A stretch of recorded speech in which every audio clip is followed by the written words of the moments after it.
मृत्यु समय रे आत्मा केमिति अनुभव करे, आत्मा को केते कष्ट हुए, मृत्यु परे आत्मा सह कौन हुए।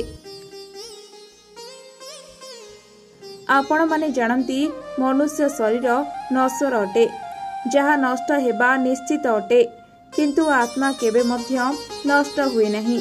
यह गोटिए शरीररू अन्य एक शरीर को स्थानांतरित होइथाए, किंतु आपण कोन जानिछंती आत्मा गोटिए शरीररू अन्य एक शरीर को प्रवेश करने को केते समय लगे। जदि जानि नाहंती तेबे चलंतु जानिबा एही वीडियो रे। जेतेबेले मनुष्यर मृत्यु हुए एही कथा को आत्मा को विश्वास करने को किछि समय लगे। ताकू गोटिए शरीर त्याग करी अन्य एक शरीर खोजिबाकू पड़िबो। एहा मना जाए गोटे साधारण मनुष्य को गोटे नुआ शरीर मिल जाए। साधारणतः एही श्रेणी रे दुई प्रकार आत्मा आसंती।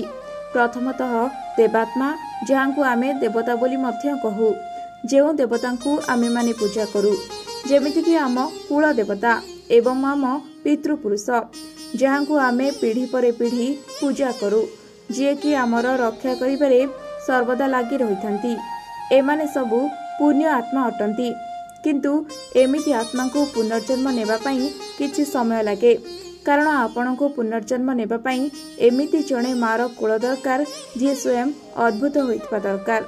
तेबे कथा हेबा द्वितीय श्रेणी विषय रे, जहाँ को शीघ्र पुनर्जन्म मिले नहीं। सेमाने हेले राक्षस आत्मा, जहाँकर पूरा जीवन क्रूर अधर्म अत्याचार रे बीती थाए। एमिति राक्षस आत्मा को अन्य शरीर मिलिबारे समय लागे, कारण तांकु मध्य जन्म देबा पई एमिति गोटे कुलर आवश्यक होइथाए, जे तांकर नकारात्मक को जन्म दे पारिबो। गरुड़ पुराण छड़ा आम हिंदू धर्म रे एमिति अनेक ग्रंथ अछि, जेउंथरे आत्मार पुनर्जन्म कथा मध्य कुहा जायछि। एमिति एक ग्रंथ अटे महादानकम उपनिषद, जेउंथरे आत्मार पुनर्जन्म विषय रे कुहा जायछि। पुराण अनुसार जेतेबेले कौनसी मनुष्यर मृत्यु हुए आउ आत्मा शरीर छाड़ी आगो को यात्रा आरंभ करे, ताकू ही समय रे तीन प्रकार मार्ग मिले, जहाँ अर्ची मार्ग, धूम मार्ग, उत्पत्ति विनाश मार्ग।